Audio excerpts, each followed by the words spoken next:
Okay, अब देखिए अगला जो टॉपिक है हमारा वो है दूरदर्शी।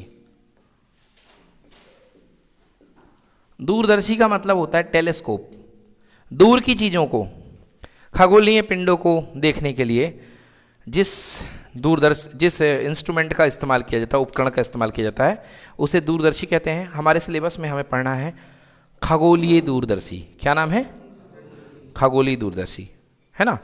Astronomical telescope. कौन सा टेलीस्कोप है भाई साहब?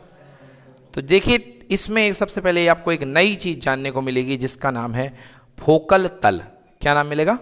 फोकल तल। तो एक चीज याद रखिएगा कि अनंत से आने वाली किरणें आपस में समानांतर होती हैं। कैसी होती हैं? मगर आप उनको लेंस के समानांतर नहीं लेंगे, आप उनको लेंस के समानांतर नहीं लेंगे, आपस में समानांतर हैं। अगर लेंस के समानांतर होती तो वो जाकर के कहां पर केंद्रित होती बेटा? फोकस पे। बट फोकस पे जाके केंद्रित हो जाती है ना, इस तरीके से यहां पे जाकर के। बट अब क्या चक्कर है, अब जो किरणें आएंगी वो इस तरीके से आएंगी। बोलो हाँ। तो फर्क क्या हुआ भाई? पहले सीधी थी, पैरेलल थी। अब ये जो है ये फोकस बिंदु पे नहीं, फोकस बिंदु से जाने वाला एक तल होता है। फोकस बिंदु से जाने वाला तल, इसे बोलते हैं फोकस तल। क्या बोलते हैं बेटा? ये देखिए यहां पर आकर के केंद्रित हो गई। मतलब जैसे मान लो ये अपने पास एक अक्ष जा रही है, अक्ष पर ये लेंस रखा है, हाँ या ना। वो किरण वहां से आ रही है सूर्य की, भैया अनंत से आ रही हैं। क्योंकि जिन चीजों को आप देखोगे दूरदर्शी में मैं आपको तो देखूंगा नहीं, बहुत दूर की चीजों को देखूंगा, हाँ या ना। दूरदर्शी में हम बहुत दूर की चीजों को देखेंगे। किसी पेड़ में बैठी हुई कोई चिड़िया नहीं दिख रही है, या माउंटेन में कोई बाघ चल रहा है ना, या बहुत अच्छा टेलीस्कोप बना लिया तो चांद देख रहे होगे, ऐसा कुछ। तो उससे आने वाली किरणें जो हैं जैसे आएंगी, तो ये लेंस अपना रखा हुआ है, ऐसी किरणें आएंगी तो इस तरीके से आएंगी। ऐसे मत ले लेना, ठीक है ना। अभी तक हम वस्तु ले रहे थे, क्या ले रहे थे? वस्तु। तो ऐसी किरणें मान रहे थे। इस तरीके का ब्लो आएगा और वो जा करके ब्लो पैरेलल जो फोकस पॉइंट है, देखो ये फोकस है, ये क्या है इसका? फोकस। तो इस फोकस से जाने वाला प्लेन यानी तल, तुलना करो हवा में, 1 2 3 4, बोलो हाँ।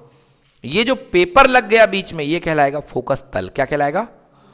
तो ये जो किरणें आएंगी इसी पेपर में कहीं पर ये आई किरणें, और यहां पर आकर के यहां पे टकरा के अपना छोटा सा इमेज बनाएंगी। आई बात समझ में भाई साहब कि नहीं आई?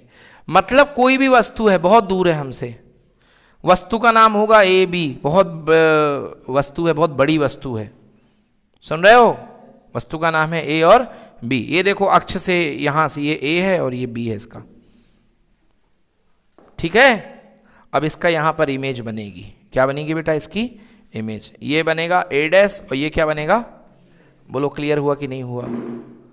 एकदम क्लियर है। ये बन गई इसकी इमेज। क्या बन गई इसकी इमेज? ये कौन सा लेंस है? अभिदृश्यक लेंस है। कौन सा लेंस है? अभिदृश्यक लेंस है। अब इसके सामने जो है आप लिखेंगे दूसरा लेंस, नेत्रिका लेंस। कौन सा लेंस? वही जुगाड़ जमा होगे। इसको ऐसा सेट करोगे कि ये जो प्रतिबिंब बना है ये इसके प्रकाशिक केंद्र और फोकस दूरी के कहां पर पड़े? कहीं पर बीच में। बोलो जी हाँ। तो बीच में पड़ेगा ना, जब बीच में पड़ेगा तभी तो आवर्धित प्रतिबिंब बनाएगा। तो एक चलने वाली किरण कहां निकल जाएगी? फोकस से। बोलो हाँ। दूसरी किससे निकलेगी? ऑप्टिकल सेंटर से। इसको थोड़ा दूर से भेजो, नहीं मिलेगी नहीं, ये ऐसे भेज दो। ये लो, समझ में आया?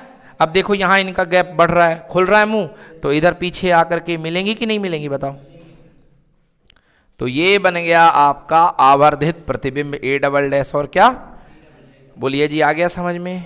कोई दिक्कत? Any problem? ठीक है जी। तो ये है। अब फिर वहीं पर यहां पे 2 कोण बनेंगे। कितने कोण बनेंगे? 2 कोण, एक अल्फा और एक बीटा, ठीक है जी।